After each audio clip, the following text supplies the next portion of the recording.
Good day everyone, this is Charmark TV for another video. Today, pag-uusapan naman natin yung types of set. So, simulan na natin.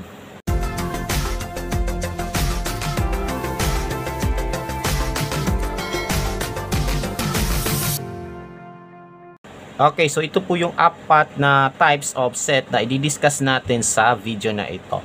Number 1 is finite set. Number 2 is infinite set. Number 3 is empty set, and number 4 is universal set. So, kung hindi nyo pa alam kung anong ibig sabihin ng set and kung paano natin sinusulat yung set in set notation, is mangyari na panoorin nyo muna yung introductory video na makikita ninyo sa upper right corner ng screen. Okay, so let's start. Okay, so let's start with finite set. Finite set has limited number of elements and can be counted. So for example, we have set B contains 1, 2, 3, 4, 6, 12. So kung hindi nyo alam kung anong ibig sabihin nito, ito po ay set. And para mas malaman ninyo kung paano ito sinusulat, yun nga, panoorin nyo yung previous video nito. Okay, so this is called the infinite set kasi yung number of elements na bibilang natin. So makikita natin na itong set ay may 6 na elements. So 1, 2, 3, 4, 5, 6. So this set has 6 elements and we can confirm that this is a finite set. Okay, next, number 2, set of vowels. So this one is in verbal form. So if we translate to roster form, so kung i-translate natin into roster form, so the vowels are the letters A, E, I, O, U. So open, then A, E, I, O, U, then close. Okay, so this is also a finite set because meron tayong 5 elements. Okay, nabibilang natin. Ano po? Okay, so ayan po yung vowels. Okay, ayan po, wala nang iba, yun lang. Next, number 3, set of distinct letters of the word mathematics. So let us translate this one into roster form. So una, buksan natin with open brace, then isulat natin lahat ng distinct letters sa salitang mathematics. So first we have M, then followed by A, followed by T, H, E, tapos M. Pero meron na tayong M dito, no? Before. So, di na kailangang isulat yung isa pang M. Okay? Tapos, we have A. So, again, meron na tayong A before. So, hindi na kailangang isulat ulit. Okay? Then, yung T, meron na tayong T before. So, again, hindi natin kailangang isulat yung isa pang T. Then, I. So, wala pang I dito. So, isulat na natin. Then, C. Then S. And then once done, pwede mo nang isara. Okay? Ayan po. So, these are the letters of the word mathematics. And as you can see, nabibilang natin lahat ng elements. So, we have 1, 2, 3, 4, 5, 6, 7, 8. Bale, it has 8 elements. So, therefore, this set is a finite set. Okay, so again, pag sinabing finite set, ito po yung set na nabibilang natin yung elements. Okay, kasi limited lang siya. Okay, so let's proceed to infinite set. Next is infinite set.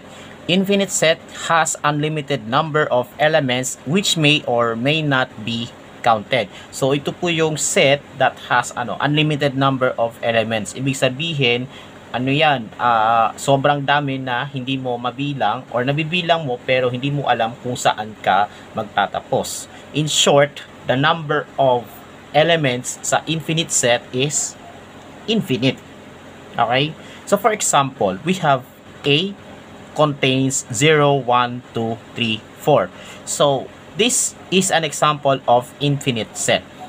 Kung infinite set, bakit may close brace? Okay, tsaka ano bang ibig sabihin ng tatlong tuldok na ito? Di naman kasali dito sa set A. Ganito kasi yon. Dito, ito kasi, this is an entire set. Diba? Alam natin na ito ay entire set kapag nakakita tayo ng pares ng braces. So, ayan po yung, ano matawag to? Set. Okay? Kaya meron tayo tatlong tuldok na kung tawagin ay ellipsis. It indicates that this sequence or this elements keeps on going forever. Walang katapusan. Okay? So, wala siyang katapusan. Yan yung ibig sabihin ng ellipsis. So, tuloy-tuloy siya ng walang katapusan. Okay? Ayan po. So, this is an example of infinite set. Next, number 2. Set of odd numbers. So, this is also an infinite set kasi, di ba, yung mga odd numbers, nagtatapos siya sa 1, 3, 5, 7, 9. Pwede rin siya 11, 13, 15, 17, 19.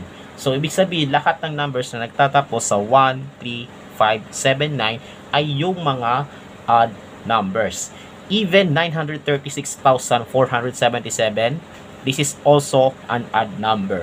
So, we can confirm that this is also an infinite set. Okay? Ayan po.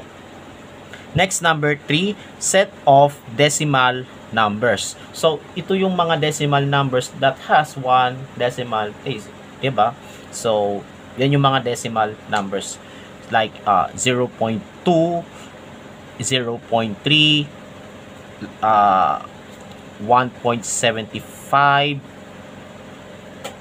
1.4, 1.42, 1.35, etc. So, there are too many to enumerate lahat ng decimal numbers. So, in fact, pwede ka mag-isip ng number, tapos maglagay ka ng decimal point, tapos pwede ka maglagay ng random digits, basta at least 1, no? 1 digit sa kanan ng decimal point para mapabilang sa set na to. So, you can place a random of digits at a random number of decimal places. So, kabilang yan sa decimal numbers, ano po. And we can also confirm that this set is an infinite set. So, there are too many to enumerate, kumbaga. Diba? So, ayan po yung examples ng infinite set. Okay? Ayan po. The third one is empty set or null set. Empty or null set has no elements. It is denoted by these symbols. So, ibig sabihin, kapag sinabing empty set or null set, no, iisa lang ang tawag sa kanila, ito po yung set na walang elements. As simple as that. Okay? So, kapag yung set wala siyang elements, ito po ang tawag sa kanila, empty set or null set. And it is denoted by these symbols. 'Di ba? Kapag magsusulat tayo ng set, usually inopen natin, no? Nag-open tayo, pero wala ka namang nilagay. So, close mo na agad. So, ibig sabihin, wala siyang laman. Ang tawag dito ay empty set. And ito naman po yung another symbol for empty set. So, below na may slash, no? So, ito po, yan yung symbol ng empty set. Okay? So, ito po yung mga examples. Number 1, set of all unicorns that exist in the world. So, alam natin ang ibig sabihin ng unicorn, di ba? Kabayo siya na may isang sungay. Pero sa totoong buhay, walang ganun. Di ba? Kaya ang tawag dito ay empty set. Okay? Or null set. Okay? Ayan po. Next, number 2, set of even prime numbers greater than 2. So, ibig sabihin, yan yung mga numbers na 3, 4, 5, 6, 7. Ayan yung mga numbers greater than 2. Kaso, ang hinahanap natin is yung prime number. Okay? So, alam nyo po, no, guys, ang number 2 po, ayan po yung bukod tanging prime number na even. So, there is no other even prime numbers other than 2. Kasi, yung mga numbers na 4, 6, 8, 10, 12, ayan, lahat sila ay may factor na 2. Or, they are multiples of 2. Ika nga, diba? So, 2 lang po ang prime number na even. So, walang ibang even prime numbers na mas malaki sa 2. So, empty set din siya. Okay? And then, next, number 3, set of vowels of the word rhythm. So, this time, ang kinukuha natin ay yung vowels sa salitang rhythm. So, let us try to figure out what are those vowels. So, mag-umpisa muna tayo sa open brace, diba? And then, isusulat natin lahat ng vowels sa salitang rhythm. Pero makikita natin, wala tayong nakitang vowel sa salitang ito. 'Di ba? Rhythm. Wala tayong vowel ni isa. So, ang gagawin mo is isasara mo agad kasi wala ka namang nilagay. 'Di ba? Nag-open ka, nagsara ka. Okay? So, this is an example of empty set or null set. Okay? So, it is simply the elements that has no elements. The last type of set is universal set. Universal set contains all relevant elements for a particular context. It is denoted by U. So ito po yung set na nilalaman ng elements na relevant doon sa konteksto. So ayun, it is denoted by the script letter U. Naka-script po yan kadalasan para malaman natin na ito po ay universal set. Hindi lang basta ito lang or ito. 'Di ba? So, yung universal set, yung symbol doon ay nakasulat in script form. For example, number 1, set of all countries in the globe. So, ibig sabihin, for any country sa mundo, no, like Australia, Russia, China, Philippines, yan, lahat sila ay kabilang sa set na ito. Okay? So, set of all countries in the globe. Next is number 2, set of all provinces in the Philippines. So, kagaya ng Cebu, Davao, Bohol, Isabela, lahat ng provinces sa Pilipinas ay kabilang sa set na ito. Okay? Kumbaga, sa description pa lang, ay walang exemption, no, walang hindi kabilang dito sa set na ito. Okay? Next, kumbaga dinidescribe mo yung elements na lahat ng elements na walang condition. Okay? Yan yung universal set. Okay? And then next, number 3, set of students, all students, 'di ba? Set of all students enrolled in our school this year. So, lahat ng naka-enroll na estudyante sa particular na school, sila po yung elements ng set na ito. Kagaya na nga ng sinabi ko, there's no exception, walang condition dito sa description ng set. So, universal set po ang tawag doon. Ayan naman po sa universal set.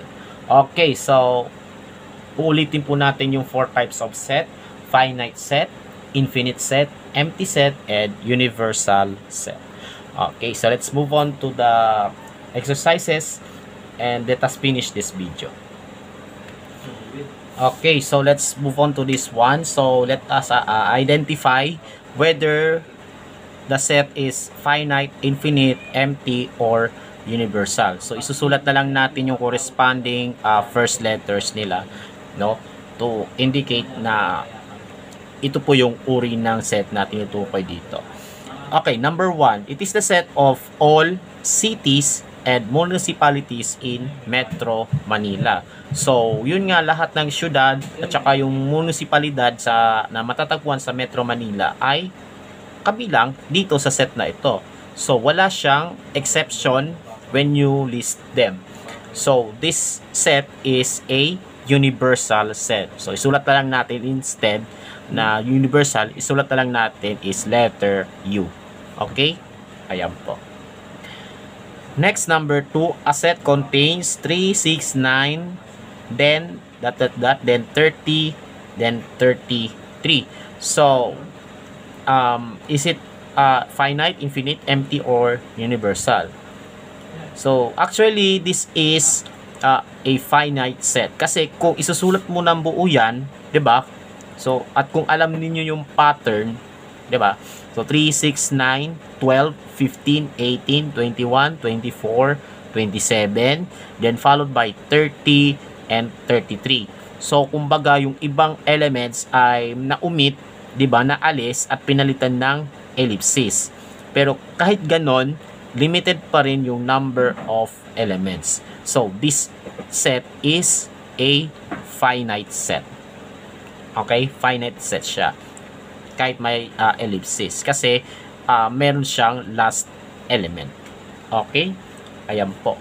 Next, number 3, set of all pigs that fly. So, meron pang baboy na lumilipad? Di ba wala?